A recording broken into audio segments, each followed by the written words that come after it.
بات بڑی ضروری ہے، وہ میں نے آپ سے ضرور کرنی ہے۔ ایک آیت ہے قرآن پاک کی سورت بقرہ پہلا سپارہ آیت نمبر 120۔ اللہ تعالیٰ نے ایک حد بیان کر دی، فرمایا وَلَن تَرْضَىٰ عَنْكَ الْيَهُودُ وَلَا النَّصَارَىٰ حَتَّىٰ تَتَّبِعَ مِلَّتَهُمْ۔ فرمایا یہ یہودی اور عیسائی تم سے ہرگز راضی نہیں ہوں گے۔ یہ قرآن ہے اور سادہ ترجمہ تفسیر کی بھی ضرورت نہیں۔ یہ معاہدے کر لیں، محبت کے وعدے کر لیں، یہ تم سے راضی نہیں ہوں گے۔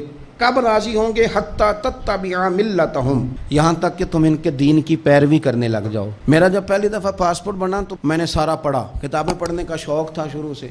اس کے ہر صفحے پہ لکھا ہے کہ سوائے اسرائیل کے، یعنی آپ پوری دنیا میں یہ سبز ہلالی پاسپورٹ لے کے جا سکتے ہیں، خبردار اسرائیل آپ یہ پاسپورٹ لے کے نہیں جا سکتے۔ یعنی اتنی نفرت کسی ملک سے کہ اس پر لکھ کے چھاپ دیا ہر صفحے پر کہ یہ پاسپورٹ سوائے اسرائیل کے ہر ملک کے لیے کارآمد ہے۔ میرا سوال ہے عرب کے ان لیڈروں سے جنہوں نے اسرائیل کے ساتھ معاہدہ کیا، مجھے بتاؤ تمہیں فلسطین کی بیٹیاں بھول گئی نا ساری کی ساری؟ تمہیں وہ ماں بھول گئی نا جو مسجد اقصیٰ کے دروازے پہ کھڑی ہو کے چیخیں مارتی تھی اور کہتی تھی کوئی علی کو خبر کرو کہ میری بچیاں قید میں ہیں؟ وہ بھول گئی؟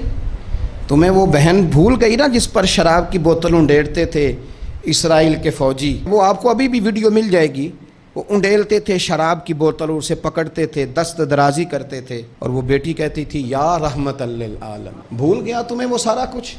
تم نے ایک منٹ لگایا اور تم معاہدہ کس سے کروا رہے ہو؟ امریکہ کے صدر سے؟ اتنا ظلم کیا تم نے، اتنا قاتل کے ساتھ معاہدہ؟ کیا سمجھتے ہو فلسطین والوں کا کوئی والی وارث نہیں؟ سنو، میرے رسول کریم صلی اللہ علیہ وسلم نے فرمایا میرا کوئی مالدار امتی دنیا سے چلا جائے، پیسے جائیدادیں چھوڑ کے جائے تو اس کی اولاد میں بانٹ دینا، لیکن اگر اس کے ذمہ قرضہ ہو تو میرے پاس آ جانا، میں اپنے امتی کا قرض ادا کروں گا۔ جس کا کوئی وارث نہیں ہوتا مدینے والا اس کا وارث ہوتا ہے، میں قرض دوں گا اپنے امتی کا۔ کیا سمجھتے ہو فلسطینی لاوارث ہے؟ صبح قیامت نبی پاک تم سے سوال کریں گے، تمہیں اللہ کے حضور حاضری دینی ہے۔ کیوں نہیں صلح کرتا اسرائیل فلسطین کے ساتھ؟ لبنان کے ساتھ دوستی کیوں نہیں کرتا؟ شام سارا کٹ گیا اسرائیل کی وجہ سے، آج تمہیں خیال آیا ان کے ساتھ معاہدہ کرنے کا؟ ہمیں سبق پڑھاتے ہو خدا سے ڈرو۔ اور پھر اقبال کہتے ہیں مسلمانوں سے مایوس نہ ہونا، حکمرانوں سے زیادہ امیدیں بھی نہ لگانا۔ وہ جو چھوٹے چھوٹے لوگ نکلے تھے نا صحرا سے، بظاہر غریب تھے، بظاہر ان کے پاس مال نہیں تھا، وہ خالد بن ولید جیسے، وہ سعد بن ابی وقاص جیسے، بظاہر ان کے پاس زیادہ اسلحہ نہیں تھا۔ اقبال کہنے لگے مایوس نہ ہونا، یہ نہیں کہنا بن کچھ نہیں سکتا، فرمانے لگے رات میں نے سنا ہے فرشتے آپس میں باتیں کر رہے تھے۔ واہ اقبال، تیرا بھی انداز کتنا نرالا ہے۔ کہنے لگے رات فرشتے آپس میں باتیں کر رہے تھے، میں نے سن لی ہیں۔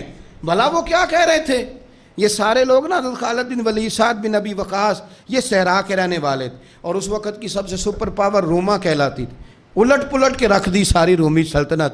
تو اقبال کہنے لگے رات فرشتے آپس میں باتیں کر رہے تھے کہ سنا ہے پاکستان کے، ہندوستان کے مسلمان جوان مایوس ہو گئے۔ کہنے لگا نہ مایوس ہونا، نکل کے صحرا سے، جس نے روما کی سلطنت کو الٹ دیا تھا، نکل کے صحرا سے۔ گرمی دیکھو اس شعر کی، ولولہ دیکھو اس مرد کا جو مصور پاکستان ہے، نکل کے صحرا سے جس نے روما کی سلطنت کو الٹ دیا تھا، سنا ہے میں نے یہ قدسیوں سے، وہ شعر پھر ہوشیار ہوگا۔